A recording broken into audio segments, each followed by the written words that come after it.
Good morning, everyone, and welcome to today's Speakers for Schools broadcast session. Thank you for tuning in and joining us. It's wonderful to have you all with us today. Hopefully, you're looking forward to the session just as much as we are. Today, you may notice that we have a poll in the Q&A box, and hopefully a couple of you have had a chance to complete this before we start. Just an idea for you to give us what sort of topics and things you're interested in around journalism. So very interesting that there. And if you have a couple of minutes, do complete that as well. But for now, before we move on to the main event of today, just a little bit of housekeeping to go over for you. So questions for our speaker can be submitted via the Q&A function that you'll find just underneath the stream on your screens. You might have to scroll down a little bit to be able to see this, depending on what device you're using. It is open now, and it will remain open for the rest of the session for you to submit as many questions as you like in response to anything that's said today. We love to hear from you. We love for you to get an opportunity to have your questions answered. So now is the time. Now, if you find yourself to experience any sort of technical issues, please do let us know via that Q&A box, and one of our moderators will be on hand to help where we can. Now, as a quick reminder, today's session will last for roughly around about 45 minutes, and it's going to start with a presentation from our speaker before we later move on to a student Q&A. Moving on to the main event, we're very, very excited to welcome today's speaker, who's going to be delivering a talk all around careers in journalism and how to succeed in the industry. So everybody, please welcome Professor Tim Luckhurst. Welcome, Tim. Good morning. Good morning. I'm very excited for your presentation, and I'm going to hand straight over to you. Well, thanks very much indeed, and thank you for joining me this morning. I am Tim Luckhurst. I'm principal of South College at Durham University, but for many years I was a journalist, as I'll explain. South College is Durham's newest college, and we opened to students in 2020. And South inherits Durham University's great tradition of academic excellence and a fantastic wider student experience in sport, drama, music, debating, volunteering, community engagement, and of course journalism. We have a fantastic student newspaper, student radio and student television station. And here at South College, we add our own commitment to liberty, equality and global citizenship. That's our college motto. We actually express it in Latin. We're modern, so we have to be traditional. So our Latin motto is Libertas, Equalitas, Civitas, Totius Mundi. And no, I didn't write that myself. The head of Latin at Durham translated it for me. Now, when I was your age, I used to dread times when our head teacher would invite a guest to come and give a speech, because the speaker was usually a bit boring and would promise to be brief and interesting and then speak rather monotonously for about 40 minutes. I confess I used to hope that there was a sniper hidden somewhere in the assembly hall who would shoot him. The speakers were always men in those days, and of course there was never a sniper in the assembly hall. I grew up in Peebles, and Peebles is very pretty. It's a small town in the Scottish borders. It's also, I'm afraid, a little bit parochial in the sense that everyone who lives there thinks it's the best place in the world, but too often they think that because they've never been anywhere else, or if they've never spent more than a few days there. And therefore, for me as a teenager, Peebles was phenomenally dull. I'm sure that that's not a fair description, but I dreamt of escaping and seeing the world whilst getting paid to do something really interesting. I wanted to be a journalist, and a very kind man who edited the local newspaper, the Peeblesshire News, gave me excellent advice. He told me that journalists are usually regarded as people have very poor reputations. Indeed, he said reporters were often compared to rats. Now, I knew that the editor of the Peeblesshire News wasn't a rat. In fact, even when I was very young, I'd spotted some journalists I really admired. You may not have heard of Bob Woodward and Carl Bernstein. They are still alive and writing, but back when I was very young, they were young reporters on the Washington Post, one of America's biggest, most important national newspapers, and they broke a really important story. Woodward and Bernstein investigated and reported the Watergate scandal. They revealed that Richard Nixon, then the President of the United States, and the most powerful man in the free world, had organized authorised and paid for a break-in at the headquarters of his Democratic opponents and then lied about it to Congress and the American people. The Washington Post revealed these essential facts, and following investigations by the House of Representatives, Senate, and Supreme Court, Richard Nixon was forced to resign the presidency in August 1974. Now, I admired Woodward and Bernstein, but I also admired war reporters that I watched on television bringing news from the conflict in Vietnam. Dan Rather of CBS particularly impressed me. He'd been a White House correspondent and then a foreign correspondent. It looked like a really exciting career. So I read up about the careers of famous journalists and talked to my friend, the local newspaper editor. He was very honest. He pointed out the difference between him and the big names working for national newspapers and broadcasters was that the big names had usually got degrees from really good universities. And my teachers at my comprehensive school said the same thing. So I decided to apply to Cambridge, which was an ambitious bid, and you might associate the University of Cambridge with private schools and privilege, but I was the comprehensive school, and when I got to Cambridge, I was delighted to discover that most of the students there came from schools like mine. That's true at Cambridge today, and it's true at Durham too. So it was worth trying, and I got in. Back then, that involved an interview, followed by an entrance exam, and then I fell in love with the place. I had the great joy of receiving a letter to confirm that I got a place, and I realised that I was going to have a wonderful time. And in fact, my undergraduate years in Cambridge were absolutely magical, and I discovered that it is possible to get a good degree, play guitar in a band, and play cricket for my college, and at the same time get a really good degree. And that meant getting up early enough to spend 4 hours in the university library and attend lectures before I went on to have fun. Now, I won't pretend I got that entirely right in my first year, and my academic record will confirm I didn't get it right in my first year. But in second year and third year, I really did learn to combine hard work with having a great time, and it was a really useful discovery.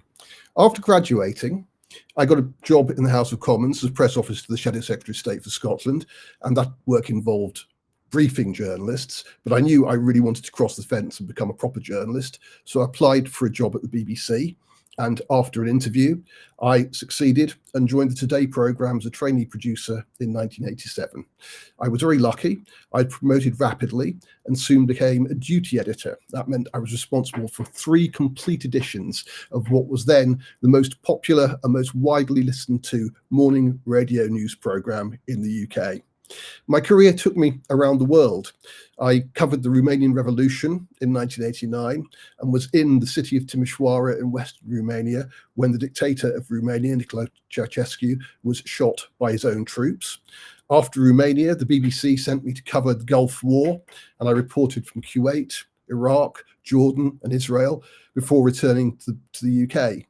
The BBC had promised a brief deployment, and I had been expecting to be replaced after 3 weeks. I discovered that when wars start, airports close and travel becomes rather difficult. So I spent rather more than 3 weeks, in fact, rather more than 3 months out in the Middle East. In fact, it was nearly 7 months. But the BBC rewards hard work. So when I got back, I was posted to Washington, DC, to report Bill Clinton's first term as president. I covered things like the Waco siege and President Clinton's meeting with President Yeltsin of Russia, which took place in Vancouver in Canada.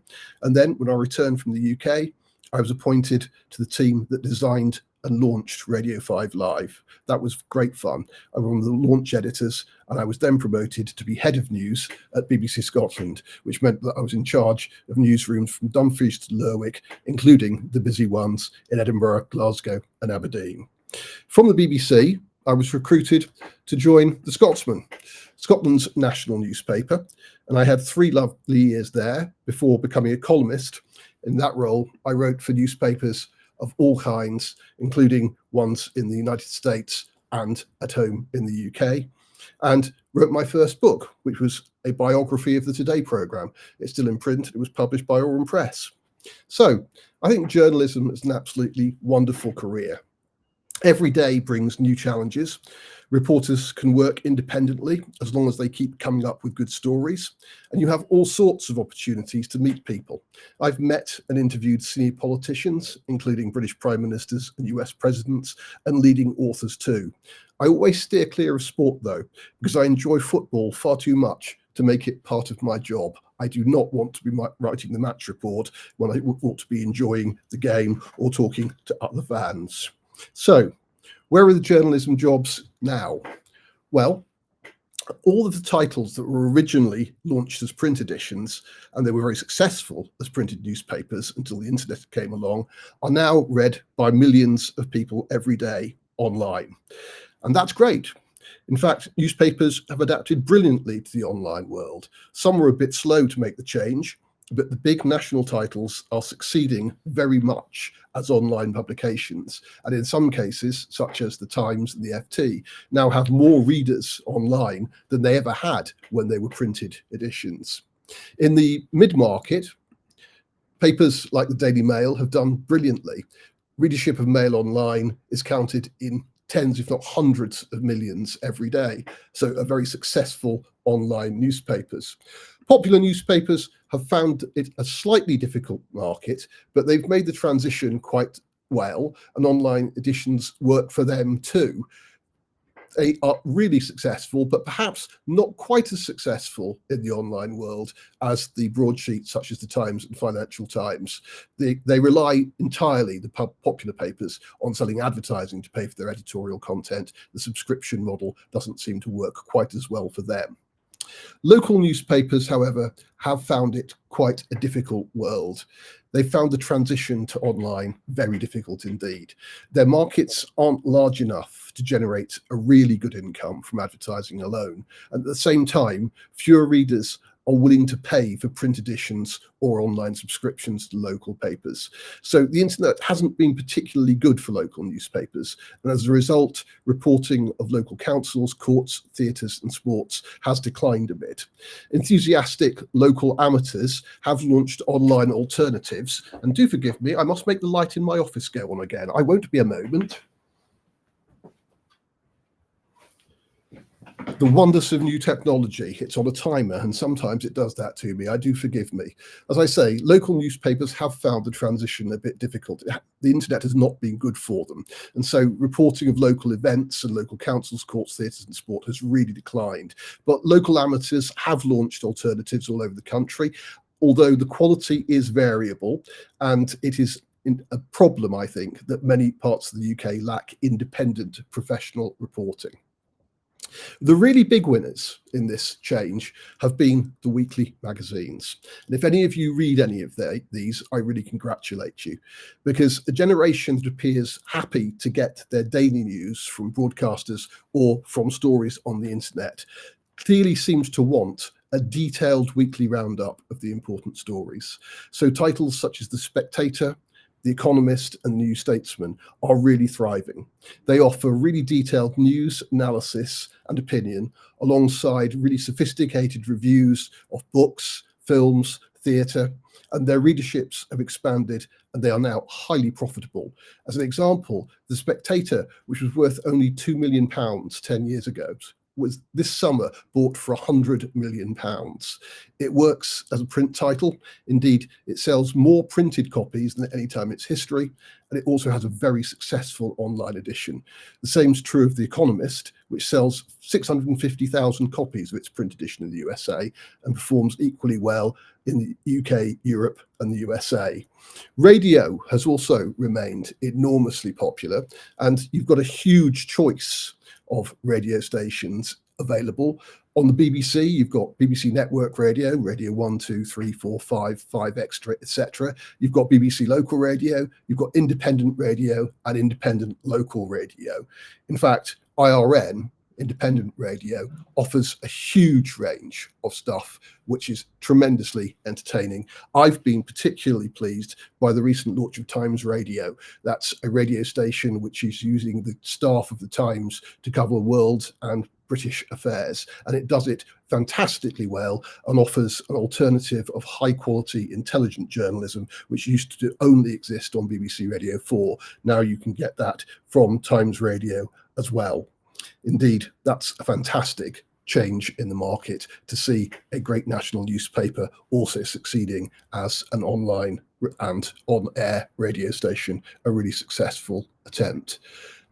We've still got fantastic television news, and we've got a much greater choice of it. So jobs in TV news are still very popular and require a combination of technical and editorial skills, which means that jobs in television are open to all sorts of different skill sets, because there is the journalism and then there's all of the technical skill that gets the programs online. That's partially true in radio as well. So there are a few examples of the range of television stations that we've got available to us now, and they are tremendously good as places to seek interesting and exciting work and have the wonderful journalistic opportunity to meet people you'd never meet if you weren't working as a journalist. After all, I didn't get to meet prime ministers and presidents of the United States because they thought I was particularly interesting. They just wanted to talk to the BBC. So I got a chance to talk to them because I worked for the BBC. Of course, in the modern world, there are also fantastic online opportunities, and online journalism has become a source of many jobs in which people do exciting work on a 24-hour-a-day, 7-day-a-week basis, constantly updating and constantly refreshing the news stories so that people can find all sorts of news on these great online publications.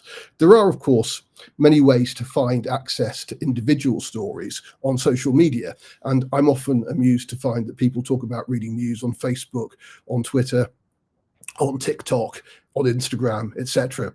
I think the only criticism I would make is that if you read news out of context, you're not entirely sure where it's coming from or seeing it in the context of what else is going on in the world.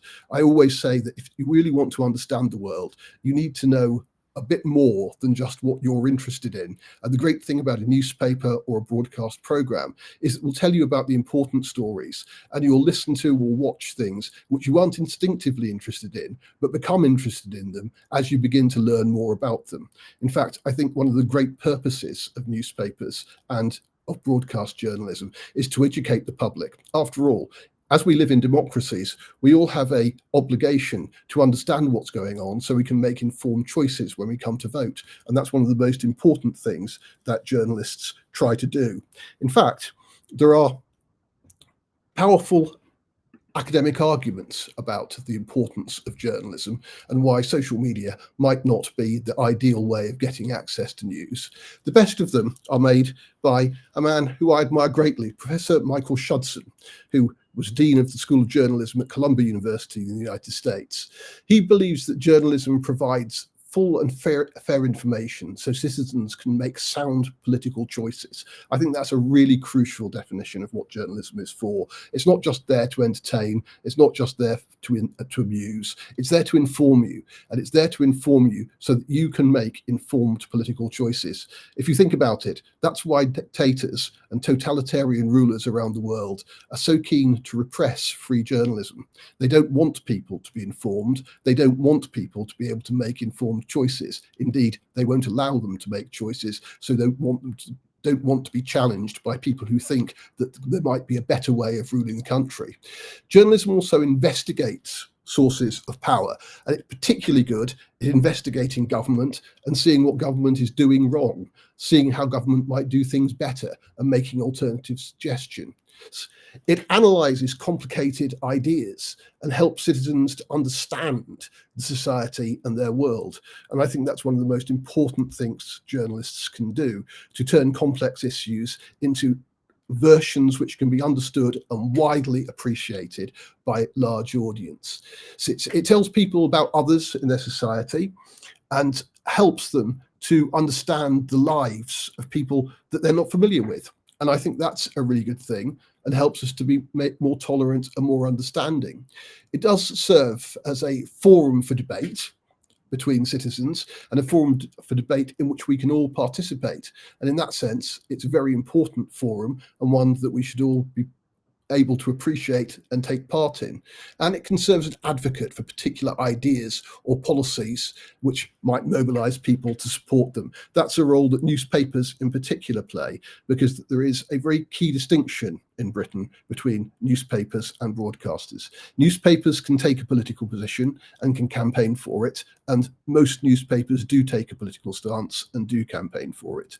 Broadcasters are not allowed to do that because they come into our houses free of charge, whether we want them or not.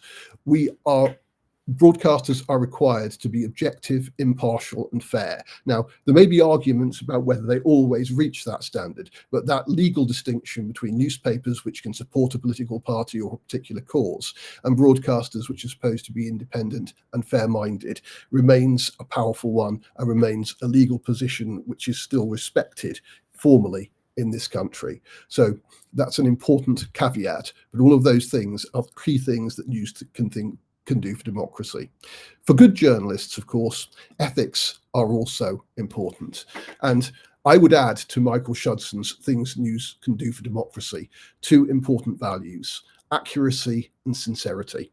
I believe journalists must make sure that what they say is not false, and they must be absolutely sure that they say what they actually believe. In other words, they must tell the truth. They must not be bullied into taking a particular line because someone wants them to. They must not be bullied into disguising reality. It's a high ideal, and not all journalists always meet it, but it's the ethical standard to which journalists are supposed to rise, and one that I believe in absolutely. I believe there's another essential duty, and that's one that Richard Sambrook, former head of BBC News and now himself a journalism academic, has identified. And that's the duty to provide eyewitness journalism. He describes eyewitness journalism as one of the purest and most decent types of work that journalists do. He says it has the power to settle part of the argument, to close down propaganda, to challenge myth-making. Indeed, he describes it as the first draft in the writing of history, and in itself a primary source for historians. And as a historian of journalism, I can say that's entirely true. That notion of the journalist as a source of primary information for historians, as a arbiter and witness to fact, witness to events, is absolutely crucial. And I think it's amongst the most decent things that we do as journalists. So here's an example of precisely that. And you'd expect me to look at a historic example, but it's one which I think illustrates perfectly the importance of eyewitness journalism. Just before the Second World War, a civil war was taking place in Spain. It's called the Spanish Civil War. And amongst my heroes is a young man who wrote a first draft of history during the Spanish Civil War. George Steer was a young reporter for the Times. And in April 1937, when during the Spanish Civil War, Hitler's Air Force, which was supporting the campaign of his friend General Franco, the Spanish nationalist leader who was seeking to overturn Spain's democratically elected government and take power as an unelected dictator, General Franco asked Hitler to send his air force to bomb the Basque city of Guernica, which was a Republican democratic stronghold. Hitler sent his air force and reduced Guernica to burning rubble. Of course, Hitler and Franco denied that they destroyed it. They denied that they'd killed the people of Guernica. They denied that they were working together at all. They said the Spanish government had set fire to Guernica and blown it up with dynamite to create a propaganda story. That was an appalling lie.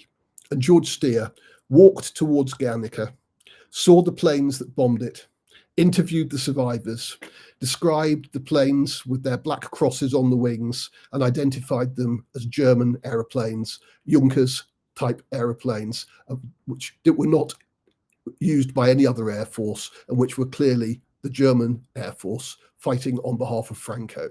He reported that truth, first of all in the Times and in the New York Times, and his report was syndicated, sent around the world. Pablo Picasso, the great artist, read about the bombing of Guernica in a French newspaper, L'Humanité. And it was George Steer's report about Guernica that provoked Picasso to draw paint one of his most famous paintings, which is, of course, Guernica, a huge mural which toured the UK during the Spanish Civil War to try to raise funds for the Republicans and try to help them beat Franco. They failed, but I'm delighted to say that Picasso's wonderful work of art stands as great testament not only to his genius as an artist, but to the honest and hard and work of a man of great integrity, George Steer, the journalist who risked his life to walk into Guernica and reveal the truth about who was destroying this city during a vicious civil war in which the fascists were trying to replace a democratically elected government.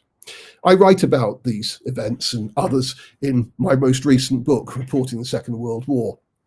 It considers the extent to which mass circulation national and regional newspapers have always used their freedom from policy censorship to hold governments to account, and particularly importantly, to hold governments to account during wartime. And British newspapers did that even during the Second World War. And I'll be brief, but you might think that the Second World War was a morally good war. And you're absolutely right. Britain had to fight to overthrow the Nazi regime in Germany. It had to fight to defend its borders. It had to fight for liberty. And had Britain not done so, the Second World War would have ended in 1940 or 1941. But Britain's standing alone allowed time for America to come in and support the democracies and to overthrow Hitler and his appalling regime, and we all benefited from that. But that didn't mean that at home the British government always got things right. So, for example, the newspapers campaigned for more bomb shelters because during the Blitz, only rich people had good bomb shelters, and so provision for poorer people was very, very low. So the campaigning newspapers, the Daily Mirror in particular, demanded more and better bomb shelters. They demanded changes to rationing. They demanded the creation of a national health service. I could go on. Newspapers held the government to account, even though what the government was doing was essentially right. They did a great job. And even in wartime, they did a great job. And I think that shows the integrity and power of great national newspapers, that even during a good war, a just war, in which their own families were fighting for justice and freedom, British citizens wanted their government to behave honestly and to serve the interests of the people rather than serving the interests of special interest groups. And even in wartime, when they thought that the coalition government, a Labour and Conservative and Liberal government, as we've had under Winston Churchill in the Second World War, even that government needed to be held to account to make sure it remained honest and focused on the needs of its people. And I think that's a wonderful example of what journalism exists to do. Now, I'm going to stop talking because it's your turn to ask me lots of questions. Thank you. Thank you for that presentation, and you've definitely sparked some thoughts because we've got questions in, so keep coming them in and we'll crack straight on with some of them then. So someone's asked this question, and I kind of like it because you touched on it, so it's just a little bit of expansion of something you've already talked about. So Ruby has asked kind of what is national news, and just as an expansion to that, what's the difference between the local and national news? Okay. National news is reporting of events which affect all of us in the UK. So reporting of the House of Commons and the House of Lords, of business in the City of London, of companies which employ people all over the country, of national sport, of theatre shows, films which are available to all of us. It's everything which is available throughout the UK or which affects the lives of the UK through the institutions which govern us. So Parliament, etc. Local journalism tries to do the same work, but at a local level. So rather than sending reporters to cover the House of Commons or the House of Lords, they would send reporters to cover your county or district council or your city council. They would send reporters to cover the local courts. They would send reporters to cover the local sports teams, local theatre, the local activities, local clubs and societies, local schools rather than national education policy, the local university rather than national higher education policy. So the same job, but at a more limited scale is the simple answer. I hope that helps. It definitely does. Thank you for kind of giving us those definitions. Very helpful. We've had a couple of questions come in along the same line, so I'm going to sort of merge them together. So a couple of people have asked sort of, how do you recommend getting into journalism? And then someone else has asked a more specific question around investigative journalism. Okay, fantastic. I'll try and answer both. So getting into journalism. The answer, I hope, is implicit in what I've said. Journalists have to be bright people. in order to hold government to account, whether it's local government or central government, to report on institutions, you've got to understand how these institutions work. So the starting point is that most journalists nowadays have a degree from university. They also have professional training. And you don't tend to study journalism at university if you want to be a great journalist. A few people do, but on the whole, if you study a subject like English literature, history, politics and international relations, one of the subjects which involves essay writing and thinking about the way the world works, then you'll be very well qualified to do a professional qualification afterwards. Now, the key qualification is the National Council for the Training of Journalists Diploma, the NCTJ diploma. The National Council for the Training of Journalists was set up just after the Second World War. It's been teaching journalism the key skills they need ever since, and those skills include everything from learning to 100 words per minute shorthand to understanding local institutions, public affairs, in other words, government, local councils, etc. The law relating to journalism, so that journalists can report from court and not commit offences like contempt of court or indeed libel by saying things about people which are untrue and therefore getting sued, which can be very bad for your employer and for your career as well. So professional training is key. A degree followed by professional training. And there are two ways to do that professional training. There are employment schemes, trainee schemes, run by many of the national newspapers and broadcasters, which will take on bright young graduates who want to be journalists and pay for them to go and do the National Council for the Training of Journalists diploma. That's the ideal way to get in, because your employer pays you while you're doing your training. Alternatively, the NCTJ diploma is taught at local colleges around the country and by private tuition groups around the country as well. So you can pay to do it yourself. But my recommendation is to look at the training schemes run by the national newspapers and broadcasters.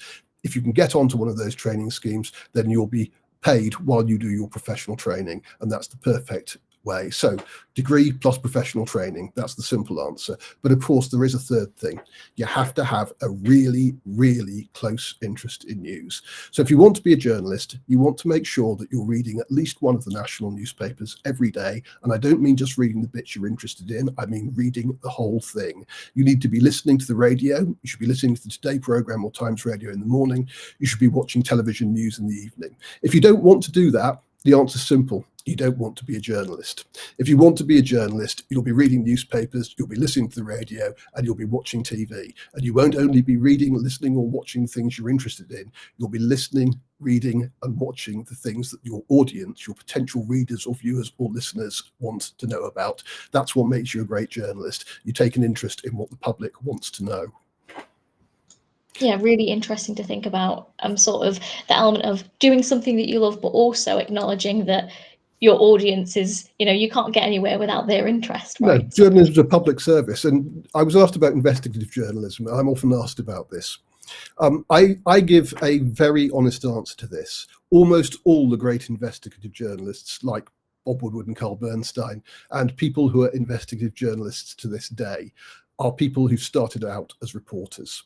All reporting is about investigating, and the best stories come out of discovering something in the course of reporting which really deserves to be further investigated, and then persuading your editor to give you the additional time you need to really dig deep into that story. That is how most great investigative journalism came about. Woodward and Bernstein were reporters on the local edition of the Washington Post. It's called the Metro section of the Washington Post. They came across a fascinating story when they realized that someone had broken into the headquarters of the Democratic Party, and they persuaded their editor that that story was worth investigating. Investigative stories usually come about because news reporters identify something which deserves further investigation and exploration. And so my recommendation is the route to becoming an investigative journalist is just the same as the route to becoming a reporter. And there is almost nobody who's employed solely to do investigations. There are investigations teams at great newspapers. The Times and Sunday Times have a particularly good investigations team. So does the BBC. But the people working on those teams are trained reporters, and they're not always the same trained reporters. So the notion that there is such a thing as a job as an investigative journalism, there are hardly any. There are jobs investigating on newspapers or for top broadcasters, but they're done by people who've come up with a good story idea, and most of those people are usually really good news reporters. Thank you for answering that. It's very interesting and something that I imagine most people don't really consider. So really helpful. Our next question then comes from Oasis Academy Don Valley. They've asked, should I start creating a portfolio? I imagine that means now, in school or college. If the students want to go into journalism, should they start putting together pieces of work or writing or something like that now? It's always a good idea to get involved in journalism at whatever stage in your career you are currently at. So if the school has a good newspaper, then yes, of course, anything you write for that newspaper will help to convince the university newspaper when you start at university that you've got some experience in journalism. And anything you do for a good student newspaper might help to persuade a company that you're worth giving a try as a trainee and training to be a professional journalist. I don't want to exaggerate the importance of this, because the biggest and most important thing to do is to read newspapers, to read weekly news magazines, to listen to the radio, to listen to the TV, to ask yourself, why are they reporting that story? What's the difference between the way that they're reporting that story? Who's got more facts than the other? Which facts are they giving prominence to, and why are they giving prominence to those facts while the other outlet is giving prominence to different facts? Think about those things. I know a lot of journalists who've got a job because they read newspapers, listened to the radio, and watched TV and really thought about what journalism is for. In fact, that's probably more important than student or school experience. But if you do both, then you're going to give yourself a really clear lead. But you can't do one without the other. You've got to be reading, listening and watching, as well as producing your own journalism. And I'm going to give a caveat about school newspapers. School newspapers are usually edited by the teachers, and they will try to prevent you writing anything critical about your school. I'm afraid that's the antithesis of good journalism. You should be writing something critical about your school if you think there's something that deserves to be criticised. Now, teachers will say I shouldn't say that, but it's true. That's what journalism is for. Yeah, that might be a little bit upsetting. Hopefully, there isn't too much going on that needs it in schools, but in those cases there are, that I guess is what journalism is for. Journalism is there to scrutinise every institution and to make sure that those who claim that they are being honest are being scrupulously honest. And I'm not suggesting that any institution is fundamentally flawed. Neither am I suggesting that any institution is absolutely perfect. We tend to maintain high standards because we face scrutiny, and scrutiny is really important, and that's what journalism exists to do. True, you can't improve if you aren't giving any improvements, right? Absolutely. Our next question then has come in anonymously, and it's, do you find it difficult to write? I'm going to put on a subject. They've particularly gone for politics, but it can be across anything really, due to pressure to write from certain views. I'm just going to make my light go back on again. Forgive me. No problem. There we are. Motion sensors, they are wonderful. Do you find it difficult to write things you don't agree with? Is essentially the question there. As a journalist, you should be willing to write anything which the evidence suggests is factually true. You should not go in with an ideological bias. I know that that's almost impossible, but it's a standard which we should aspire to reach. We should look at the evidence. We should ask ourselves why that evidence leads to a certain conclusion. And if that conclusion is reasonable based on the evidence, then we should follow it. We're sitting today, this morning, talking the day after President Trump has been elected President of the United States by an overwhelming majority of the popular vote and the vote in the Electoral College. Now, I will be candid and say I didn't want Donald Trump to win. And I think that probably many of my friends didn't want Donald Trump to win. But I accept that he's won because his arguments persuaded more American voters to vote for him than Kamala Harris persuaded to vote for her. I don't think it's an unfair result. I don't think it's in any way the result of cheating. I think it is an accurate reflection of what the American electorate has chosen. They want Donald Trump to be their president. Now, I may personally disagree with that, but as a journalist, my job is to report why he won. And he won because more people agreed with him and agreed to vote for him than agreed with Kamala Harris and decided to vote for her. That's an important example of the way that reporters have to think. Why did this happen? It happened for the following reasons. That's why the outcome is what it is. Report accurately, try to keep your own prejudices out of it. If you want to be a politician, become a politician. If you want to be a journalist, try and keep an open mind. I love that. Definitely, open mind would definitely help. Someone's asked this question, and it's more of a general question, but I think I like it particularly for this industry. And it's, what's the most challenging part of the job that you found? It can be extreme. It can involve extremely long hours. It can involve discovering things which can be quite disturbing. After all, reporters have to go and cover murder cases in court. They have to cover unpleasant accidents or accidents which have extremely unpleasant consequences for some of those injured in them. They cover wars and foreign revolutions and go into trouble zones. Now, all of that can sound like a great privilege because it's exciting, but it's also risky, and you end up being apart from your family. I've got 4 children. My oldest 3 are all journalists, but my oldest daughter was just a few months old when I was sent out to cover the Gulf War. When I got back, I think she wondered who I was for the first few days because she hadn't seen me for a very long time. Now, that's it. Journalism takes commitment, but it also brings great opportunities. And as I hope I've made very clear throughout this talk, it's incredibly important. It's the lifeblood of a democratic society. Without it, we could not hold our government and our institutions to account, and that really, really matters. It definitely does. And yeah, I guess it does take that level of dedication. It made me quite sad there when you said that about your daughter, but you do what you do for what you love, right? Yes. We have time just for maybe 1 or 2 questions. We're heading towards the end of the session. And this question has come in again anonymously, but I like it. And they've asked, how did you start writing a book? And I guess, why did you go about writing that book, being a journalist? Well, that's a really good question. I've written several.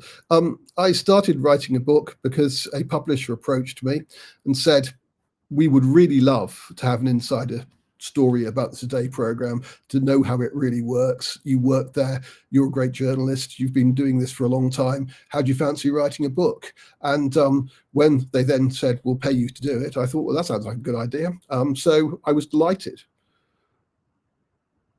Was it very different to the kind of type of writing that you'd done before, writing in book rather than in sort of, articles? It's a more long form type of journalism, and therefore it takes concentration.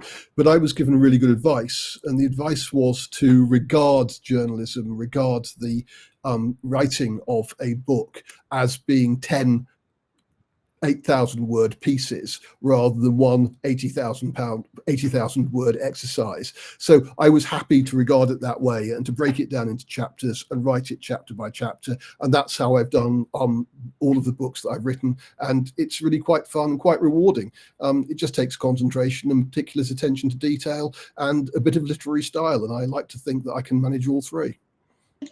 Good. For our final question then, before we close the session, we've had this one, again, anonymously, that's come into us, and it's, what does a day-to-day look like for a journalist, and how do you find stories? Well, it depends what shift you're on, of course, because nowadays, in a 24-hour world, with a lot of the major publications being read mainly online or watched mainly online, news is a 24-hour cycle. So you'll probably be on a shift pattern, and that might be a day shift pattern where you get up at 7 o'clock in the morning, listen to the Today programme, listen to Times Radio, make sure that you've read at least one of the broadsheet national newspapers. I read the Times every morning, and then I take a good long look at the Daily Mail, so I've got a perspective from both of those newspapers. And then you go into the newsroom, because the first thing that you're going to be attending when you go into a newsroom is editorial conference. And that's when the editor or the person editing the title or programme that day asks every journalist on duty, okay, which story do you think we should be covering today? Because news isn't presented to you as some piece of paper with a list of stories to cover. Those stories are identified by the editorial staff. Yes, of course, we know what's happening in Parliament. We know reporters have to go and cover Parliament. We know what's happening in the United Nations, so we know that we send our UN correspondent to cover the United Nations. We have a certain idea about what's going on in the courts. Yes, certainly. But there are all sorts of other really important stories which arise because journalists have spotted them or thought that would make a great story if we went and found out more. So you've got to be thinking about news all the time, and you've got to be thinking about what might make a great story. Usually The simple jobs, like going and reporting Parliament or going to the courts, are done by expert reporters who've been doing that work for a long time. A new reporter gets a good reputation by having great ideas and turning them into great stories. And that's what every journalist has to do at the beginning of their career, and they have to do it every day. Certainly. Really interesting to have that overview of what that day might look like. So thank you for asking that one. As we are at the end of our time now, do you have any final thoughts and feelings you'd like to share with our viewers as we look to end the session?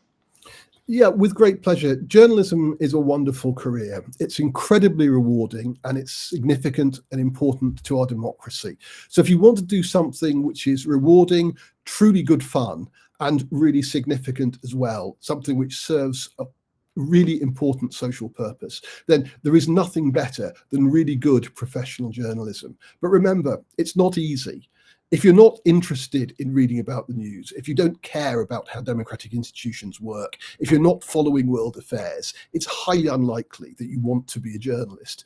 Journalism looks glamorous, and an awful lot of people think they can do it without taking any particular interest in the institutions, the events, the things which influence national affairs and international affairs. If you're not interested, if you're not reading newspapers, watching television, listening to radio, you haven't got a chance. So be honest with yourself. If you want to do those things, if you do them instinctively, if you want to pursue truth, if you want to pursue justice, if you want to have the power to do good by reporting accurately and revealing wrongdoing or exposing those who are capable of wrongdoing or guilty of wrongdoing and protecting those who are innocent, sometimes revealing injustice and exposing injustice. If you want to do that work, it's a fantastically rewarding career. But you are likely, as I say, to need a degree from a good university and professional training to really make it. I really encourage you to give it a go. It's fantastically rewarding, it's extraordinarily good fun, and it is very, very important, but it isn't easy. Thank you, Tim. You're almost making me want to go to journalism. I Good. love it. It's been really great having you on. Thank you for answering all our questions. It's been great. So thank you for giving your time today. I really appreciate it. Thank you. All right, everyone, that's all we have time for. Thank you for sending in all your questions. It's great when we do a session and there's so much interest that comes in from our audience. Thank you. And hopefully you're feeling happy with the questions that we got around to asking. And you're feeling a little bit more kind of informed and ready to go ahead and consider your career in journalism. That's it for now. Hopefully we'll see you next time. Do look out for a feedback form which will be shared to you via email shortly, and also the poll that's open in our Q&A box below. That's it for us now. Hopefully we'll see you next time.